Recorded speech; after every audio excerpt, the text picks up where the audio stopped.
institutes, like studying the oil or railroads or whatever, and where we have plenty of mathematical courses, usual mathematics, applied mathematics, whatever. So there was no point of presenting this thing anyway. So, from the professional point of view, purely professional point of view, what it did for me. I think it opened for me a gate to advanced courses at MECMA. By the way, the physical gates were guarded by police at that time. So one had to invent things to sneeze inside of this MECMA. Because, at least, and that's my feeling, at the beginning, people who really want to study mathematics or probably any other field need certain community of students, of fellow students to discuss problems, to discuss things that they learn, and the community of teachers. I still remember the comparative remark of Dmitry Borisovich about choosing between advanced homotopy course or Kirill's geometric quantization. So it is important to be guided. And for us, those who were not admitted to MECMA and didn't feel anything common with, or didn't feel much common in the institutes which we attended physically 5 days a week. This was an important thing. That's where we lived even for one day, but that's how we identified ourselves as a crowd. With people who were often our classmates attending MECMA, it was difficult, at least in the first years, to have a common language because they lived completely different life. They were attending usual mathematical courses. They were exposed much more to things, how one learns mathematics in the standard way. So this is what was important for me. And I also should say that our course existed till the spring of '82, but the Dmitry Borisovich and Zelevinsky and Fakin organized a seminar for those who were left, and I think it's about 50 people, and it existed through the whole '83. By the end of '83, those who really decided that they still want to hold on to this idea that they want to do mathematics were, I guess, more easier in the not so friendly to outsiders corridors of MECMA. And we started going to a lot of regular MECMA spec courses, the advanced courses. So that's what it did for me on a professional level. But what it was on non-professional level, and I guess it's, I wouldn't say it's more important, but it's certainly the most unusual part of this whole thing. And so I don't want to analyze this phenomenon, but for me, this People's University of Bella was an extremely unusual thing. And this is what might confuse the people who were not there and might try to reconstruct how it perceived at the time by people who participated in this. It was unique in the way that it defined the Soviet system on a grand scale. There were a lot of non-formal anti-Soviet organizations in Soviet Union. Some of them were hard anti-Soviet, like, I don't know, the people who run the groups associated with human rights. They were persecuted, and there was no any ambiguity about their activities. There were formal organizations like KSP. Some people dislike this terrorism as informal, but they certainly were foreign to the Soviet ideology. But they were pretending that there is nothing wrong with the Soviet system. They're just singing songs, and that's it. Of course, it was much more complicated. But Bella Brown's university was, from one hand, an organization or activity which challenged the core of Soviet systems, politics of nationalities. And on the other hand, on the level, on the life level, and this is in spite of the things which preceded its tragic end, were completely apolitical. And for that matter, I should say, completely unrelated to the Jewish culture, even if the most participants were teachers. Where, I'm not sure most teachers were Jewish, by any of the definitions. But it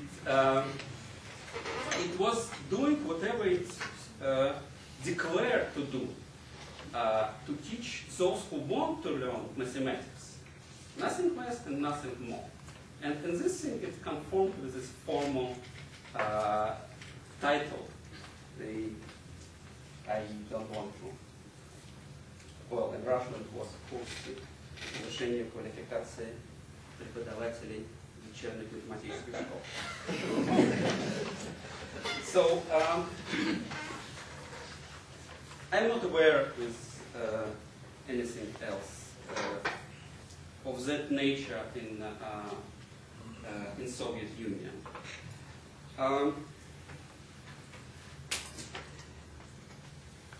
And I probably wouldn't go into the things about the logistics of this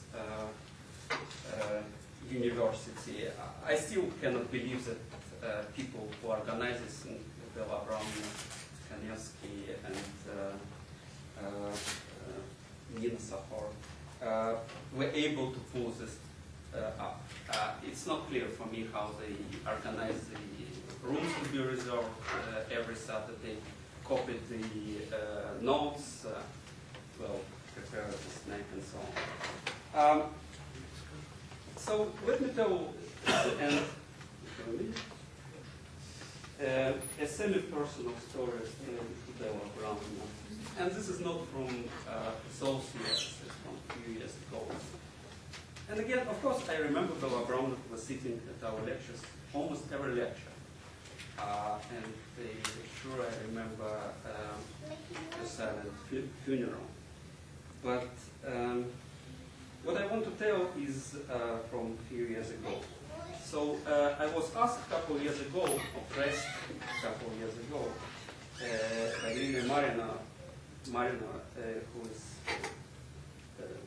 wife of late Misha Marina, who also taught at this university physics. And I didn't know it at the time. I knew Misha Marina from this, what was called Refusnik seminar, but I didn't know that he participated in the same thing. So, haven't you attended his physics course? You haven't attended his physics course? No, I didn't know. I knew him, but I didn't know that he was teaching at the university. So, a few years ago, for whatever reason, she pressed me to write a very short biographical note about Bella Brown and her activity and about this People's University. So at the end I did it, but during this I discovered that there were very little attempts to pay a public tribute to Bella Brown. So, and as in today's event, Leonid Potorovich, who himself gave an interview in a Russian-speaking newspaper, Israeli newspaper, a couple years, or 10 years before that, challenged me to do something with it. And so thanks to this challenge, we were able with organize this small memorial publication in mathematical environment. But in fact, we just passed this duty to Dmitry Borisovich and Vinogradov and Zelevinsky, whom we're grateful that they participated in answering this call. A few other people sent short remarks, but we're very thankful to you that you wrote long pieces who expose this part of the history. And so during this thing with learning, we remembered that Bella Brown wrote some mathematical papers. We ran mass.net, found 2 papers. Actually, she wrote 3 more on the name Mushnik. But these were papers written in the 60s in logic. We didn't know whether it would be appropriate to bring this in the memorial publication, so we wrote to Sasha Razborov, who replied immediately, and the reply was very pleasing to us. He said Bella Brown's papers were actually revolutionary at the time, and they still play an important role in computer science, and he, who never met Bella Brown personally, would be more than happy to write a piece about them. He did, and it appeared in the same publication. And this showed to us how, at least for me, how little we knew about Bella Brown and about her non-trivial lifeline. God bless her memory.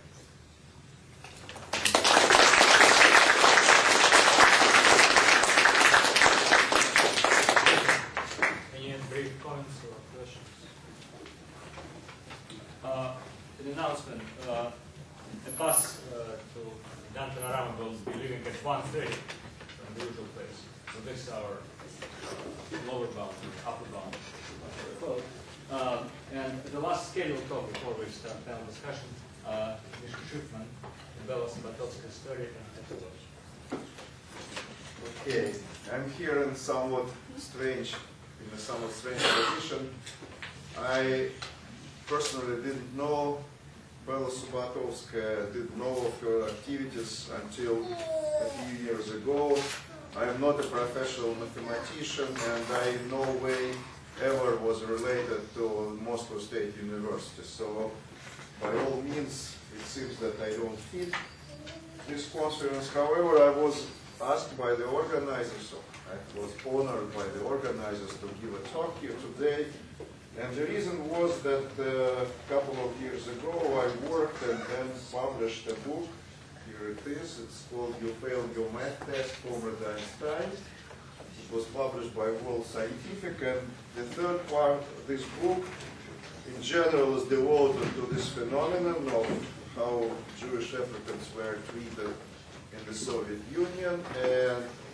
But the third part of the book is devoted to Subbotovskaya's story, and I was asked to say a few words about how this book came into being, and then about the aftermath. That's why I call it an epilogue, because for me another interesting aspect of the whole project is responses of the readers, which I got after the book was published and somehow circulated in the community, and not necessarily in the math community. I got a large number of email messages from mostly from the participants of the event, but some from outsiders, and I think it's very interesting to summarize some lessons from this response of the general public in Russia and outside. So this will be the second part of my talk, but at first I will say a few words how this book came into being. I want to make a little comment on Resnikov's talk in connection with political association of this Jewish People University, and then I will speak about comments I received. Well, for me, this was a long project which lasted. This was a project in the making for about 4 or 5 years, and only at a very late stage I decided, after almost everything was in my hands, I decided that it deserves of a publication. Before that, it was like a hobby for me, not like something which I designed to be a book from the very beginning. And the story started, I believe, in the late 90s, probably. I have a friend in France who came to visit our institute, and I'm now at the University of Minnesota, and he brought with him a work by Alain Vardy, who is a Canadian mathematician now residing in France, and this was a very non-emotional mathematical work. What Alain Vardy did, he solved the problems which were offered to Jewish applicants at the Moscow State University with comments, and compared these problems with the problems which were given at various international global math Olympics in certain years, already now, not in the 70s, not in the 80s, but now. And then he concluded that the level of complexity of those problems was the same level of complexity, but many of the problems offered to the Jewish students were more imaginative, required more imagination than those given at the global math Olympics. For this, he compared to the one in Korea, which was held in Korea. That was the beginning, and a friend of mine brought me this paper just for amusement, so I could try to solve the problems myself. And I started doing so, but then there were some comments of Alain Vardy in the beginning, how he became interested in this, and he referred to a publication of Shen and Vershek, a mathematical intelligencer, who collected these problems. You know, the original problems, not the solutions to them, but the problems were collected, and a brief summary of this of discrimination against Jewish applicants. It was published in Mathematical Intelligencer in 1996. So, since I got interested, I went to the library, took the journal, and read the article, and that's how it started. The article referred to the samizdat publication of Kanievsky and Senderov, which was called Intellectual Genocide, which was describing this phenomenon in the gloomy years of what it was, 82, I believe. And both authors were arrested after publication, samizdat publication of this essay, and sent to prison. So I got very much, from my modern perspective, I got very much interested, and I thought, what the hell could be written there in this mathematical essay, Intellectual Genocide, which would be the pretext for sending people to prison. So I started looking for this essay, and it turned out to be a very hard part. Nothing of it existed on the internet.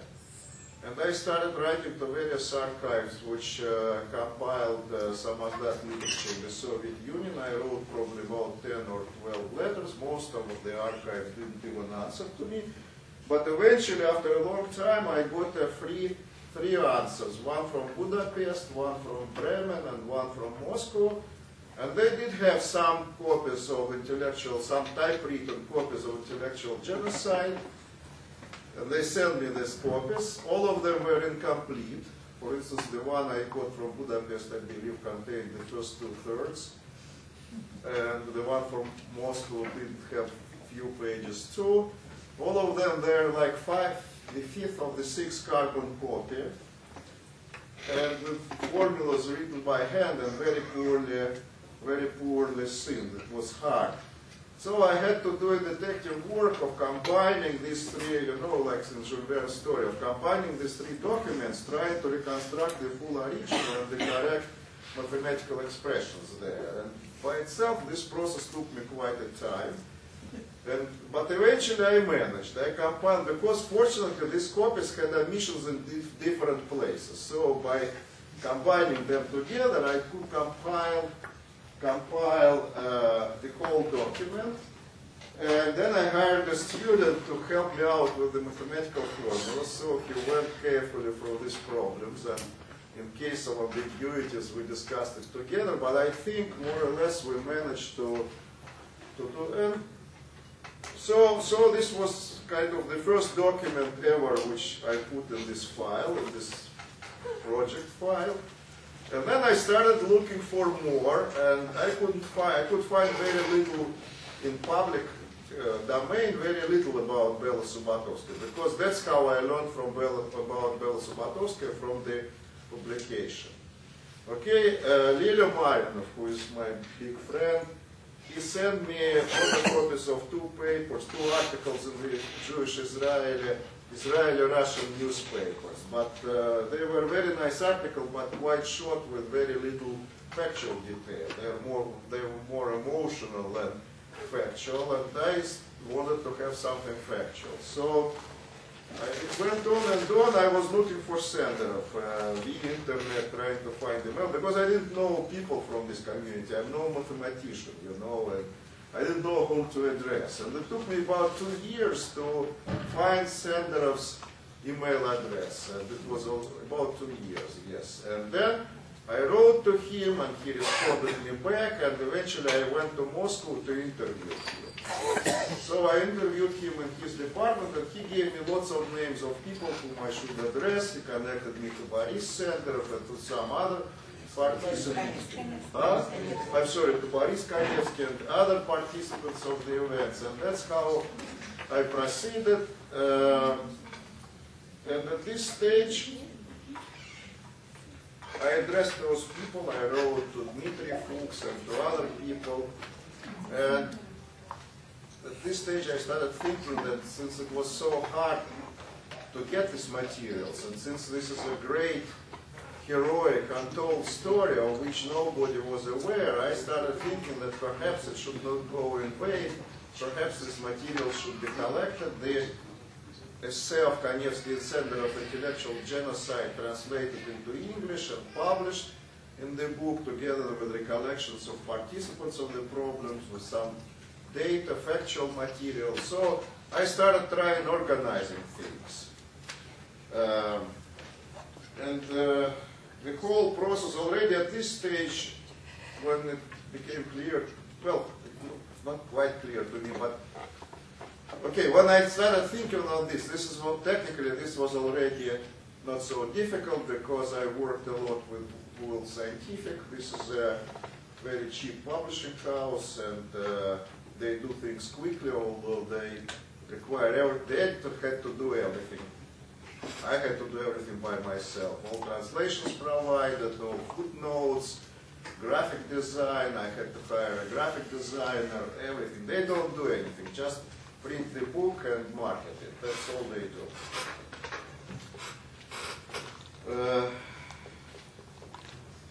So that's about this book. Now maybe a little bit about the aftermath of this book. You know, as I said, I got few responses. I collect them, and it's about 40 pages. And all these responses can be categorized. They can be classified in different types. I don't know in which particular order to start, but first of all, I started getting letters or messages from people who were applicants, Jewish applicants, to not only to Mikhail, to Moscow State University, but from other universities, and they were telling their life stories. And it's emotionally, they were all very charged. It's very hard to read about all the injustices they had to go through.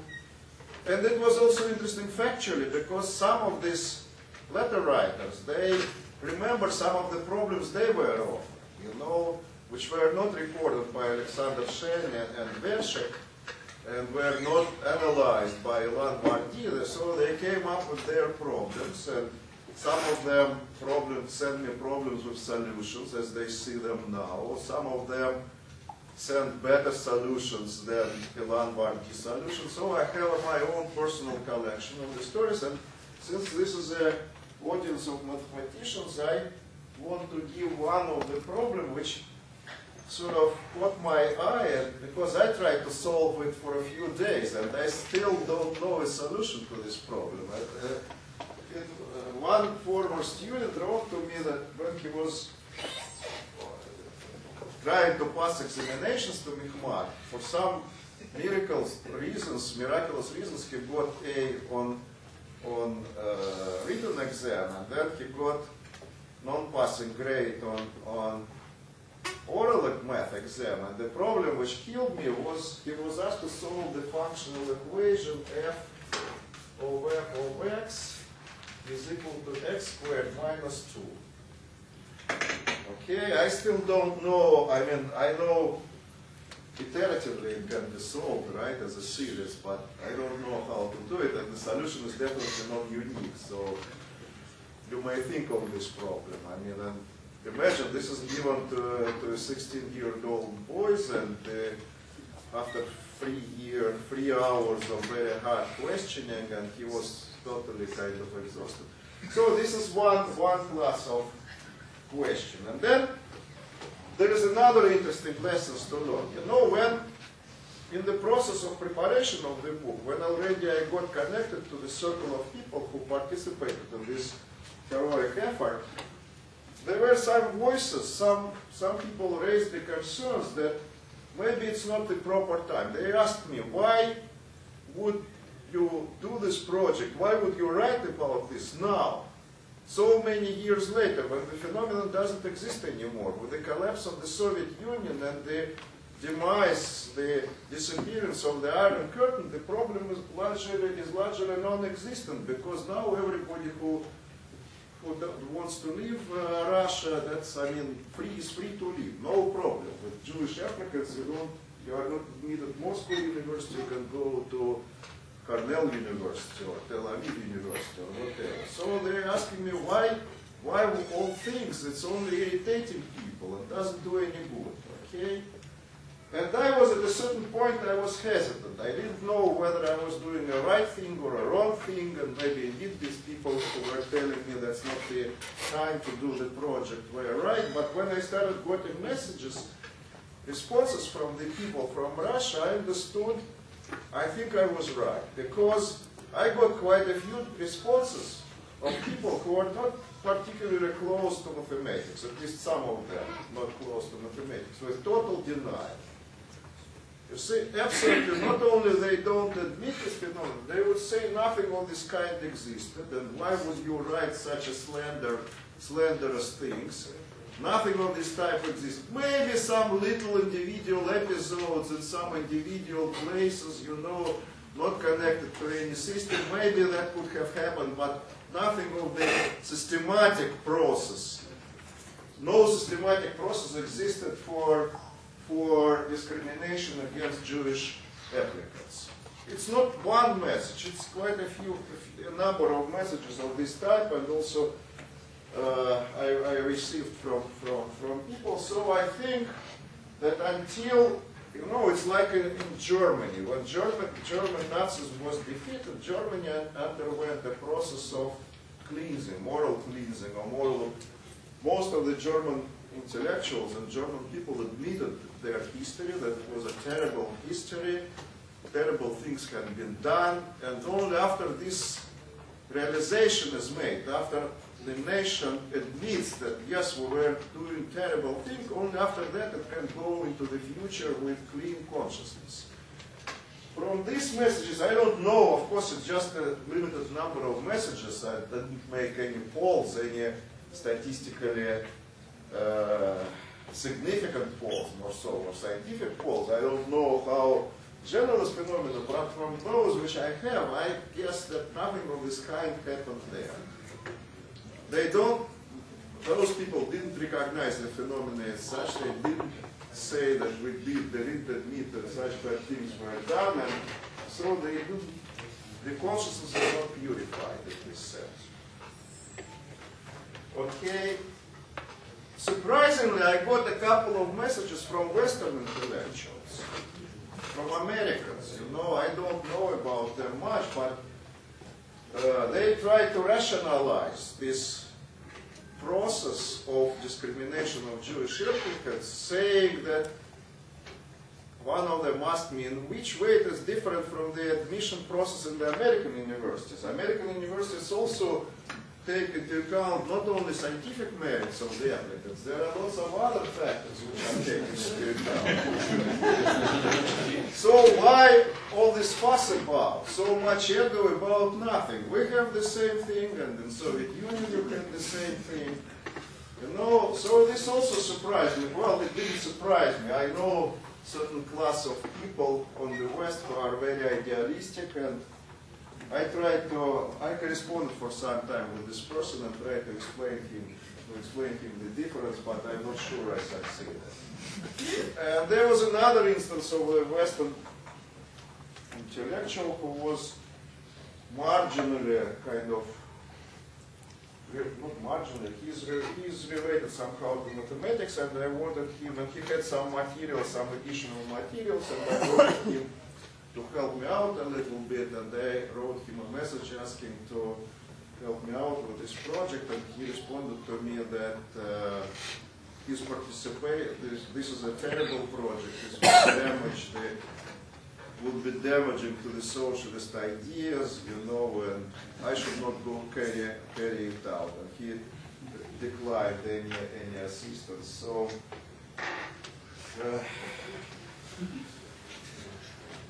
that's about the aftermath. So now I think, given that what I know now, I think that was a reasonable and good idea, because not only, first of all, since it's an English language publication, it makes to the world audience available the facts of this heroic attempt to organize the resistance, the Jewish resistance in the Soviet Union. And as far as I know, that was almost the only organized event of resistance which lasted for a few years. And now it's available to the general public, and the first two parts of the book, they present the historic background, they present recollections on other aspects which were heard in the previous talk. So I think now that I don't feel like I wasted my time. I think that it was a useful thing to do. And the last, if you allow me for about 2 minutes, I want to tell a personal story. The previous speaker, who is not here now, he said that this Jewish People's University on the surface was a non-political event. Okay? And I want to tell you a little story from my own life experience, which doesn't have to do anything to this university, which will show you that being a Jew in the Soviet Union already was a political challenge. Okay? At least in the 1980s. I don't know how it was in the previous years. And the story happened to me in the mid-1980s. I believe it already was the perestroika time. I believe in 1985, Richard Feynman published his famous book, Surely You Are Joking, Mr. Feynman. And somebody brought me a copy of this book from the West, and I read it overnight, and I was totally fascinated with this book, and I started giving it to my friends, and it's a tremendously interesting book, great book of a great person. So after some time, I couldn't satisfy, the hunger of the circle of my friends to read this book, because I had more people willing to read than I could serve. So some of the friends told me, why don't you translate it in Russian and try to publish it? And I had a friend who worked at that time at the magazine Nauka и Жизнь, Science and Life, and he was we were doing some favors to each other. So I called to him and said, look, we have this great book of the great man, and I want to translate the book and maybe some pieces of it to be published. And at that time it had, I believe, 2 million circulations. So it was a mass publication, everybody would be able to read. And after a few days, he called to me and said, okay, I discussed it with our head, and he said, go ahead, you can publish up to 100 typewritten pages, but you should make sure that you steer clear from any political connotations and from any mentions of our spy Klaus Fuchs in Los Alamos, and only focus on physics and on the stories around physics, nothing political. And I said, okay, I understand very well, you cannot publish anything political, so I will pick up the stories which have no political connotations whatsoever. I worked, I remember it was a summer, I worked for quite some time and ended with about 120 typewritten pages in Russian, which I thought were absolutely clean and pure. And I brought these pages to the editorial office and left it with my friend, so he could see. I thought it was only about the quality of the translation. A few days later, he calls me and he really shouts in the telephone. He says, are you mad? I say, look, what's going on? Why am I mad? I'm not mad. What happened? And he said, you are crazy. In your translation, there are at least 3 passages, 3 instances where Feynman mentions that he is Jewish. It's absolutely out of question that it can get through. I cannot get it through from our head. It will be buried as a project, and unless you eliminate these passages, it has no chance whatsoever. So I started, I told him, look, it's totally non-political. What the hell political in the statement? Feynman was Jewish, and he didn't try to conceal it. But he was agitated very much. And he said, okay, if you want to say farewell to this project, you can insist on these passages. If you want it to be published, you have to take these 3 passages out. And so that's what would I do. That's what I did, and it was serialized later and published in Nauka и Жизнь. But this just shows you that what was considered to be political or non-political in the Soviet Union in the mid-80s, already in the time of perestroika. It was already the beginning of perestroika, 86 I did. Thank you very much.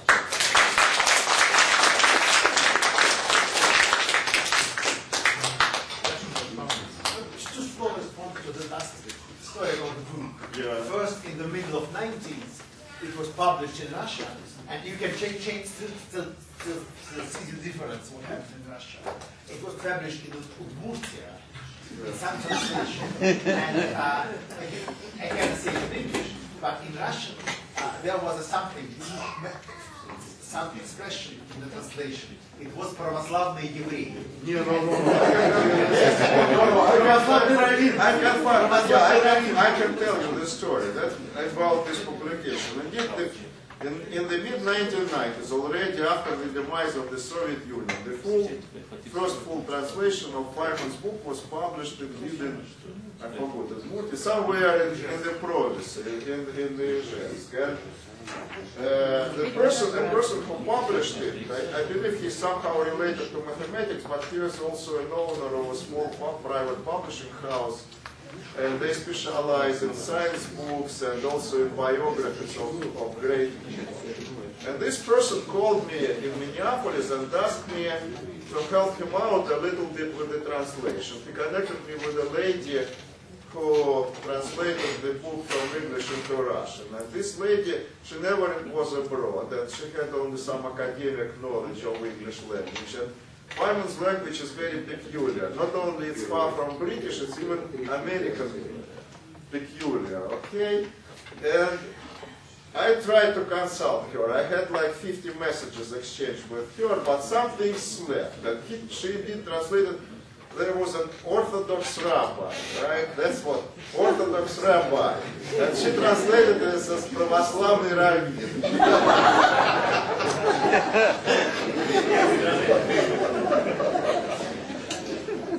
Also, there is an observation made by the word Jewish was an unseen word in Russian.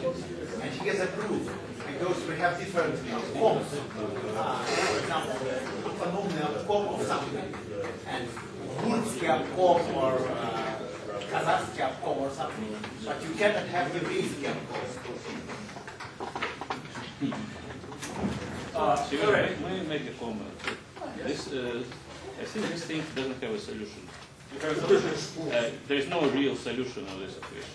No, there Which is is. very fitting for the... Okay. I can solve it as an expansion of the Fourier If series. x equals y, you have... I suggest we delay this. There is no real discussion. That's mathematics, right?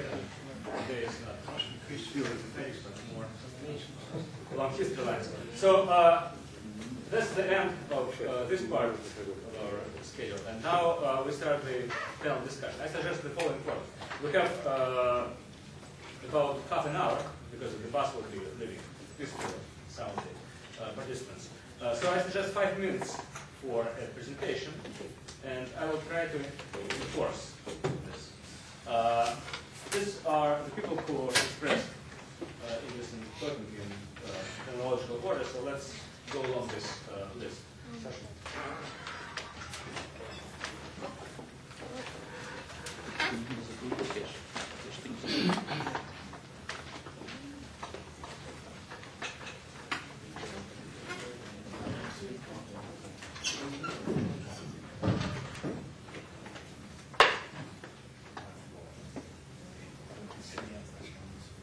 So first, a short chronological remark. A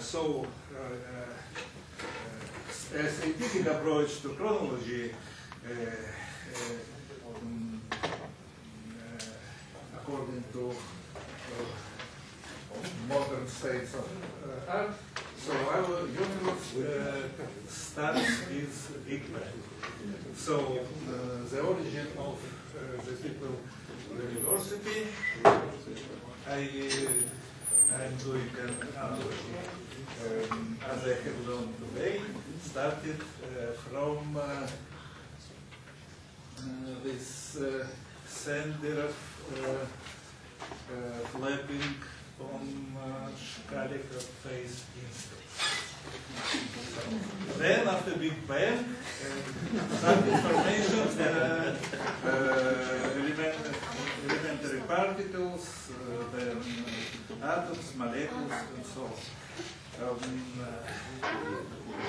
I have no comments on this period of the people university. Then appeared first argument. So this is just I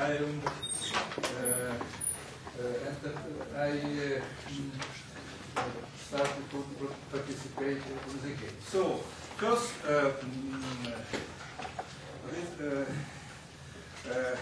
once I was invited to the house. Bella called me and invited me to visit her by promising me a great surprise. So I resisted for sufficiently long time, but then it was not possible to know Bella, who didn't understand me. So finally I accepted these invitations and came, and the prize was her apartment fulfilled, but by more or less evidently or not Jewish-looking youngers. So, and there were also senior person, Nevsky, Senderov, and Scottish and maybe you remember well what happened that day, but we will discuss something, and that I was asked by Sender. This is a mystery. I don't know why. He asked me to explain, to give a lecture to these teenagers about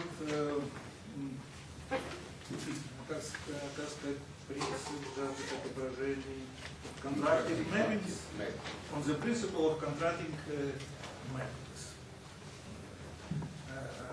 Next week I did it.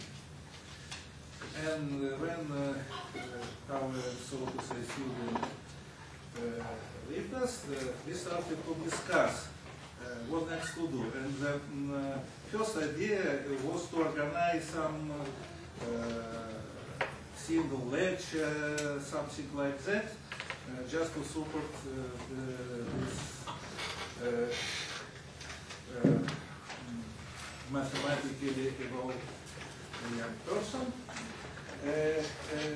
But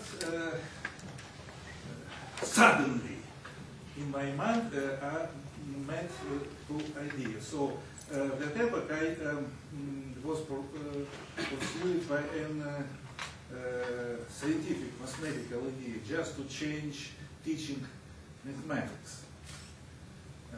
Just to be more precise, much to cut a lot of analysis and functional analysis, and to introduce more topology, differential geometry, and so on, because it fit much better to physics, to this great confusions in theoretical physics. And at that moment, I was illuminated that, so we have good young students, why not to try? And with them, this new way of teaching mathematics. And I proposed not a cycle of lectures, just systematic university courses, which was designed to be better than on Shifman. And this idea was accepted. And after that, that epoch, I have a number of aspirants, PhD students, and I take 2 seminars in Moscow University, one dedicated to geometry of partial differentiation, one to problem in theoretical physics. And so all these persons, they were listed in the same list, was my roughly aspirants, PhD students. And so this was also because our idea to teach was not separate mathematics and physics. Maybe Lila Marinova remember better. I contacted directly or implicitly. Lila studied, was school friend, is it correct, of my brother. So this way, Misha Marinov joined us. So there was a course of physics. So this is how things started. So I would like also to come to this adjective which I cannot appreciate very much, caution.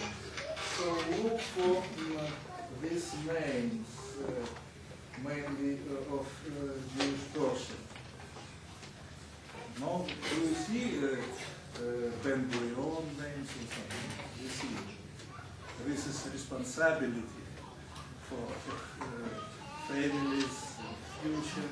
It's better to be alike. So, in this list of aspirants, you see all pure Russian from both genetic and names. And I asked Senderov, just we do it just to contrast this injustice, not for political reasons. And I explained to my PhD student the situations, what kind of risk they run by accepting my proposal to organize this course. And they accepted. And after, I don't remember exactly, 1 hour and a half, I heard in BBC a complete description of this university and so on. And then I had a very hard discussion with Senderov. It is not occasion to comment about, but roughly speaking, after these discussions, I realized very well that to be a dissident, this is just a profession, which is also our own any kind of morality. So, what concerns the title university, I am the author of this name, which is now known in a reduced form. The complete name was, I first say in Russian, Еврейский народный университет культуры. This name refers to the current political situation. So in English it would be Jewish People University of Culture, but in English you cannot feel the situation. So that epoch it was created this system of Popular University of Culture just to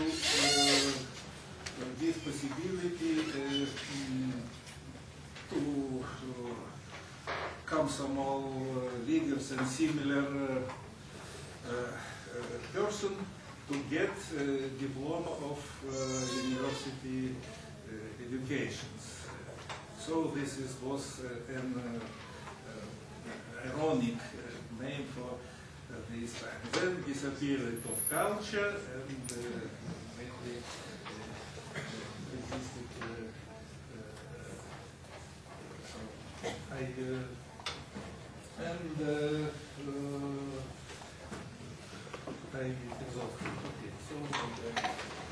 Позвольте одну фразу.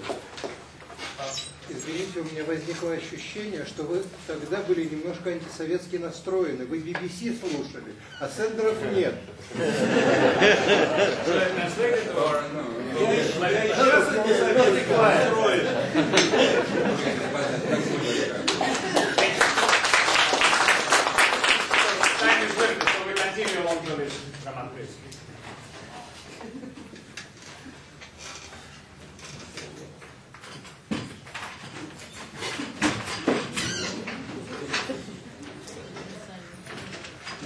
Со мной всегда связаны какие-то трудности.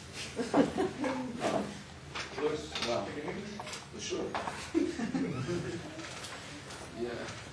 I really want to start with my grandmother's slogan, "Ami lept, der lebt man." What it means is, if you are around for a long time, you can see many unusual things. So, between the times I have heard about the two legends, Kanevsky and Senderov, on the Voice of America. And the time when I ended up in the same room was probably a quarter of a century. And it was to live a quarter of a century to reach this point. So I'm very thankful for, first of all, to my daughter, who let me know that an event like this is going to happen, and also I thank you for giving me a chance to say a few words. I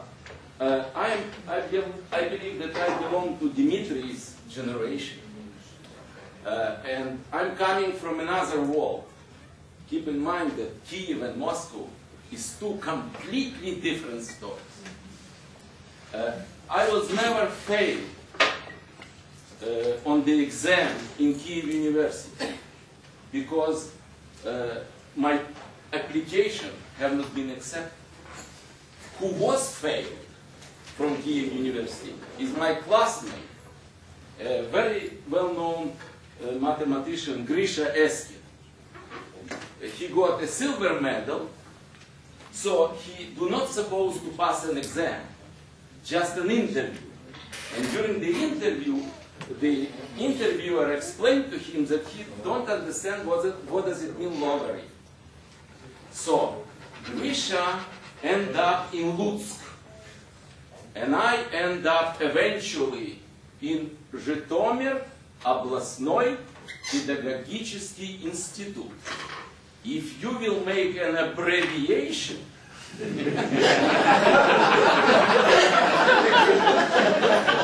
can be really dangerous.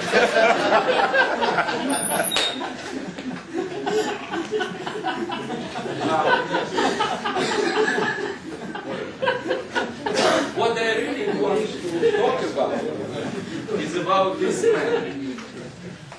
This man. This man.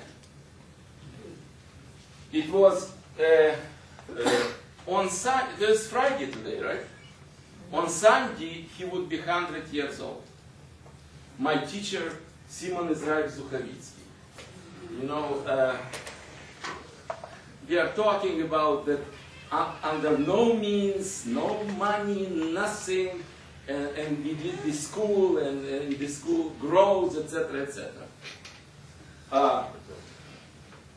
It was the very early 60s, and nothing was in the air like what we are here for. When Zuchavitsky started a Jewish university in Kiev, okay? It calls Математика для инженеров. Okay? And those who couldn't get a university education, and those few Jews, very good mathematicians, who couldn't teach in the university. And keep in mind that after the war, I believe, except of Shifman, it was no one Jew in Kiev University, and except of Remnes, no one Jew in Kiev Mathematical Institute. Okay?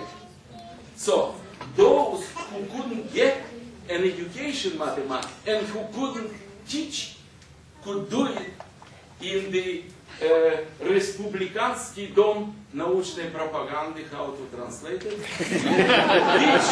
which Zuchavitsky always called публичный дом. Now it was no exams for admission.